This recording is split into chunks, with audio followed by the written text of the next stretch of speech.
피에몬테 지역에서 나오는 최고급 레드 와인인데 그 금액은 얼마예요? 금액대는 이제 고가는 정말로 막 때까지. 다시 조심하게. 아.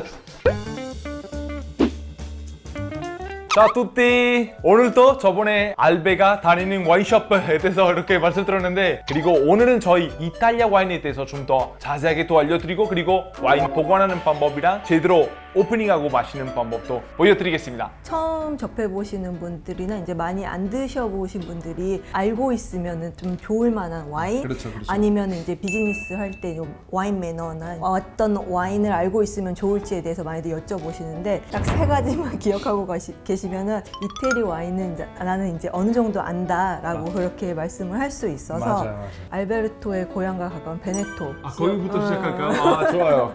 우리 고향 베네토라고 하는데 북부에 있어요. 오히려 와인으로 많이 유명한데 생산량이 1등이에요. 우리 고향은 산이 조금밖에 없고 초원이 되게 제일 넓은 초원이 있어요. 그래서 우리 고향에서 제일 대표적인 와인 아마로네 델라 발폴리첼라라고 하는 와인이 있습니다. 와인 자체를 오랫동안 이제 건조를 시켜서 만들다 보니까 쓰지는 않아요. 그러니까 아마로가 쓰다라는 표현인데 쓰진 않는데 이제 끝에서 오는 뉘앙스 자체가 약간 쓴 느낌이 있다라고 해서 이제 아마로네라고 맞아요. 해서 명칭이 붙여진 와인인데 근데 아마로네는 수확을 할 때 바로 와인 만들지 않고 말씀해 주신 것처럼 건조시키면서 콩빵이 피거나 뭐 썩은 포도알 다 빼놔요. 하나씩 다 빼가지고 그래서 이제 건조시키면 당도 더 약간 좀 높아지고 당도가 높아지면서 이제 와인 자체가 부드러워지고 그렇게 와인을 탄생시키기 위해서 정성스럽게 만들어지는 레드 와인입니다. 그 금액은 얼마예요? 금액대는 이제 많이 다양하기는 한데 아마로네 델라 발폴리첼라 같은 경우에는 뭐 최저 8만 원대 정도부터 해가지고 70만 원, 80만 원대까지.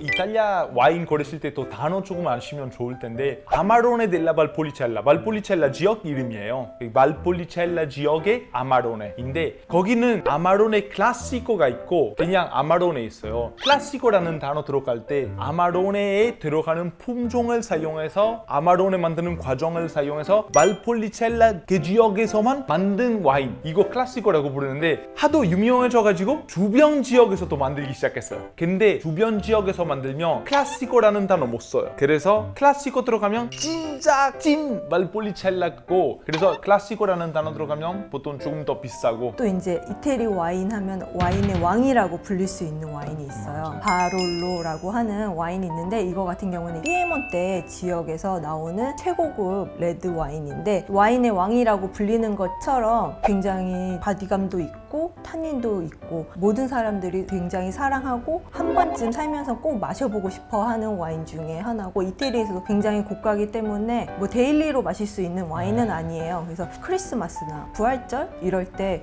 가족들과 같이 마시면은 굉장히 기억에 남을 만한 그런 와인입니다. 맞아요. 이 피에몬테라는 지역이 원래 알프스 바로 밑에 있으니까 알프스의 발이라고 불러요. 이 아름다운 지역이고 그 지역 와인이 진짜 맛있는 게 많아요. 마롤로는 짱이에요. 최고고 이 네비올로라는 품종으로 만들어요. 네비아는 안개예요. 안개 진짜 많이 이렇게 껴가지고 이 네비올로라는 품종이라고 부르는데 아무튼 진짜 좋은 와인이고, 제가 이거 보여드려도 돼요? 맥뇽?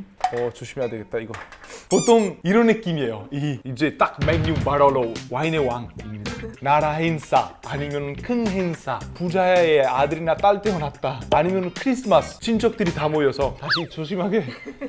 보통 한국에서 마롤로는 아무래도 선물이나 특별한 이벤트 아니면 비즈니스 할 때 많이 드시죠. 그럴 때 많이 드시고, 요새는 이제 또 젊은 분들이 와인을 많이 드시다 보니까 자식의 탄생 연도, 그래서 왜냐면 장기 보관이 가능한 와인이기 때문에 우리 아이가 뭐 2016년도에 태어났어 그러면 16년도 빈티지가 너무 좋아요. 딱 16년 네. 돌리셨네. 사라고 저한테 레오를 위해서. 레오를 위해서 특히 비싼 와인들은 왜 비싸냐면 약간 숙성할수록 더 풍부해지고 맛이 깊어지고 그러니까 보관 오래 가능하고 투자 목적으로 더 많이 살 수 있어요. 10년 후에 가격이 2배, 3배, 4배 그렇게 될 수가 있으니까 보통 이런 마롤로 이런 와인들이 많이 비싸죠 아무래도. 그러면 보통 이거 마롤로 가장 좀 합리적으로 구매할 수 있는 게 얼마예요? 가장 합리적으로 이제 이태리 포도에서 구매하실 수 있는 거는 한 7만 원대 정도 가성비 괜찮은 거. 근데 바롤로라고 해서 다 똑같은 바롤로가 아니고 여러 밭에서 난 네비올로를 블렌딩해서 만드는 경우에는 가격이 좀 더 저렴할 수도 있고, 이제 싱글 비니아드라고 해서 단일 밭에서 이렇게 심사숙고해서 이제 더욱 정성껏 만들어진 그런 바롤로 같은 경우에는 가격이 갈수록 더 이제 고가라고 보시면 되세요. 이거는 금액이 이제 거의 20만 원 정도. 이태리에서 공식적으로 가장 장기간 동안 숙성을 마친 다음에 출시가 되는 와인이 있어요. 토스카나에 이제 브루넬로 디 몬탈치노라고 하는 와인이 있는데, 이 와인은 이제 출시가 되자마자 우리가 오픈을 해서 먹으면은 이미 레드 와인인데 벽돌색을 띠고 있어요. 그러니까 기본적으로 5년, 니세르바 같은 경우에는 6년의 숙성을 마친 다음에 그렇게 출시가 돼가지고, 이 와인도 이제 고급 와인이면서 더 장기 숙성도 뭐 20년, 긴 거는 30년까지도 장기 숙성이 가능한 이런 강한 와인을 탄생시키죠. 그리고 또 하나, 저 이탈리아 대표적인 와인이라는 것보다 한국 사람들이 좀 많이 알려진 진짜 많이 알려진 와인이 이태리 와인이 수입되기 시작할 때 제일 먼저 아마 되어진 와인인데, 끼안티 클라시코라고 해서 이제 여기 보시면 이렇게 수탉이 그려져 있는 와인이 있어요. 그래서 우리나라 사람들이 뭐 여행을 가도 꼭 들려서 이제 이 끼안티에 들려서 와이너리 투어도 많이 하고, 국내에서도 가장 쉽게 구할 수 있는 그런 와인이고, 요거는 이제 이탈리아 토착 품종 산지오베제라고 하는 품종으로 해서 만들어져서 이제 어느 정도의 숙성 기간을 거친 다음에 이제 출시되는 와인인데, 요거 같은 경우는 또 이제 데일리 와인 아니면은 출시되고 나서 뭐 5년 안으로 드시기 딱 적합한 그런 와인이에요.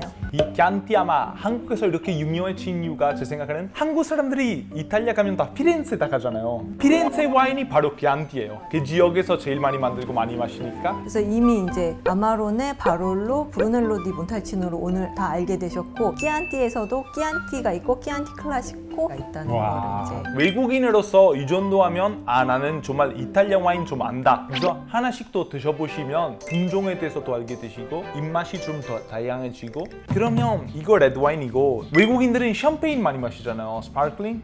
근데 저는 입맛이 싸구려 그런지 모르겠는데, 저는 사실 샴페인보다 이탈리아 스파클링 저 훨씬 더 좋아요. 왜냐면 원래 아기 때 마셨던 게 제일 맛있으니까. 이탈리아 저는 진짜 대단한 스파클링 와인 너무 많이 가지고 있다고 생각해요. 이탈리아 스파클링 오히려 가격이 저렴하면서 퀄리티 대박이에요. 그리고 안 어울리는 음식이 없어요. 제가 가장 사랑하는 이탈리아 스파클링 와인 바로 이 프로세코예요. 프로세코는 우리 집 옆에 있는 말도비아데네라는 지역에서 만들어져요. 드라이한 스파클링 와인인데, 이거 해산물, 식전주, 고기, 아니면 파티, 클럽에서 최고예요. 되게 맛은 씁쓸한 뒷맛은 없고 깔끔하고 너무 잘 나가고, 칵테일 만들 때도 너무 좋고 제 사랑이에요. 제가 프로세코 무조건 집에 많이 있고, 이탈리아 스파클링 와인 추천해 주시면 안 될까요? 한국에서는 가장 유명한 게 이제 페라리라는 스파클링 와인이 있습니다. 이제 트렌티노 지역에서 이제 나오는 트렌토 디오시라고 스푸만테예요. 근데 샴페인과 동일한 방식으로 만들어졌고, 정말 블라인드 테스팅을 했을 때 샴페인을 이겼을 정도로 고퀄리티의 스파클링 와인입니다. 그 돈으로 차라리 샴페인 먹지라고 하시는데, 정말 샴페인 좋아하시는 분이라고 하신다면은 이거 줄리오 페라리는 꼭 한번 드셔보시면 인생에 남을 정도로. 그럼 우리는 와인 구매해서 한 달 후에 먹고 싶어요. 어떻게 보관하는 거 좋아요, 집에서? 베스트는 정말 와인 냉장고, 와인 셀러에다가 보관을 하시는 게 가장 좋은 거고, 만약에 와인 셀러가 없다라고 하면은 해가 안 들고 조금 서늘한 곳에다가 조금 눕혀가지고 보관을 하시는 게 가장 좋고. 그러면 집에서 와인 많이 알고 있는 손님이 왔는데, 내가 어떻게 제대로 오프닝 할 수 있는지 좀 보여줄까요? 이제 뭐 오시면 웰컴 드링크라고 해가지고 스파클링 와인부터 가장 먼저 일반적으로 시작을 하기 때문에, 우리 집은 그래요. 그래서 하나 오픈하는 방법을 보여드릴게요. 제가 이제 업장에서 일한 지 오래돼가지고 잘할 수 있을지. 우리 알베르토가 오늘 온다고 해서 제가 알베르토가 좋아하는 프로세코를 이렇게 차갑게 해놨었는데, 보시면 이렇게 옆에 뜯을 수 있는 공간이 있어요. 그래서 여기 옆에를 이렇게 살살 돌려주시면은 이 캡슐이 뺄 수가 있거든요. 이렇게 보면 이제 철사로 조여져 있어요. 이게 탄산이 있기 때문에 이렇게 차갑게 해서 마시지 않은 상태에서 이걸 여는 순간 뻥 하고 터질 수 있기 때문에 굉장히 위험해요. 그래서 여기를 꼭 눌러주신 다음에 이 옆에 있는 철사 있는 공간을 이렇게 돌리셔가지고 이렇게 해서 펴주세요. 그러고서 나서 여기를 꼭 잡으셔야 돼요. 사람 얼굴에 튀면 정말 실명을 할 수 있을 정도의 그런 기압이기 때문에 이게 제가 지금 손에 힘이 약해서 알베르토가 조금 도와줘야 될 것 같습니다. 살짝만 올리시면은 서비스 할 때도 조금 천천히 따라주시면은 기포가 살살 올라오는 걸 보실 수가 있어요. 이게 향이 벌써부터 이거 향이 예술이에요 진짜.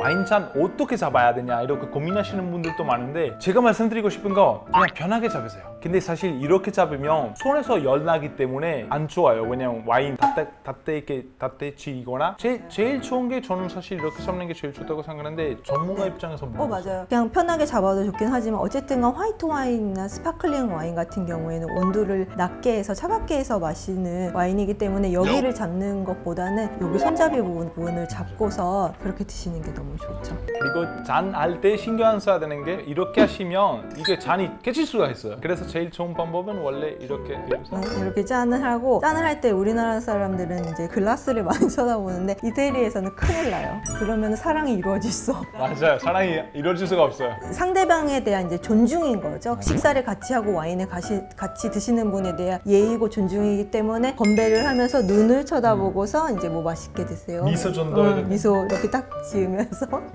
그리고 이제 와인 아까 따라 드릴 때 알베르토도 잔을 절대 건들지 않았는데 그냥 상대방에 대한 예의를 표시하고 싶다면 따라줄 때 그냥 위에다가 손을 살짝 올리시면 되지 글라스를 굳이 이렇게 들어서 그렇게 받으실 필요는 아무튼 완벽한 이렇게 스파클링 와인 여는 것 보여드렸고 레드 와인 한번 오픈해 보겠습니다. 네. 그래서 이제 레드 와인이나 이제 화이트 와인 같은 이제 스틸 와인이라고 하죠. 이제 비노 페르모라고 해가지고 탄산이 없는 와인 같은 경우에는 이렇게 와인 오프너를 이용을 해서 이제 이런 캡슐을 오픈해 줘야 하기 때문에 이제 처음에는 나이프 쪽을 이용해서 이 밑에 부분을 오픈하시는 게 가장 좋으세요.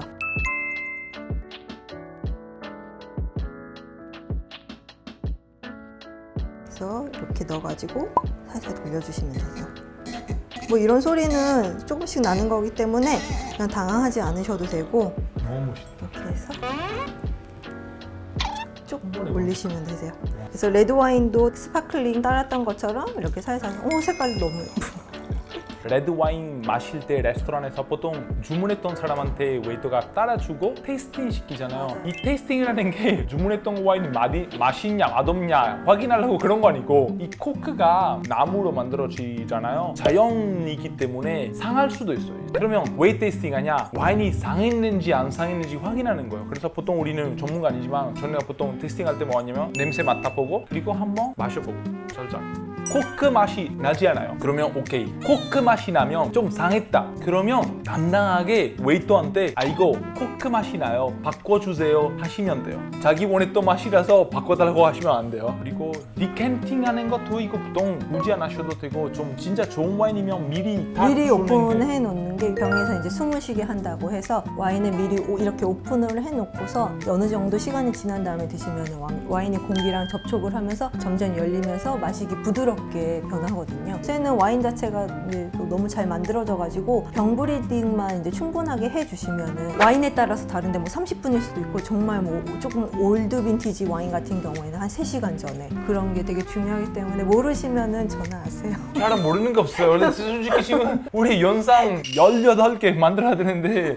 진짜 거의 와인에 대해서 잘해야 될 게 너무 많은데 복잡하게 어렵게 생각할 필요가 없고 그냥 편안하게 하나씩 알아가는 게 제일 좋고 저희 저번이랑 오늘 보여드린 영상만 보시면 거의 와인 전문가예요. 이 정도시면 어디 가셔도 문제 없고 자주 자랑하는 사람들이랑 와인 한잔 하시면 좀 더 즐거운 인생 보낼 수 있지 않을까 싶네요. 저는. 너무 즐거운 시간이었고요. 짧지만 좋은 정보를 드렸길 바라고 이제 궁금하신 거 있으시면은 자주 들어가서 볼 테니까 댓글 남겨드리도록 하도록 하겠습니다. 함께 해주셔서 감사드리고 저희 다음 영상에서 뵙겠습니다. Grazie, ciao ciao.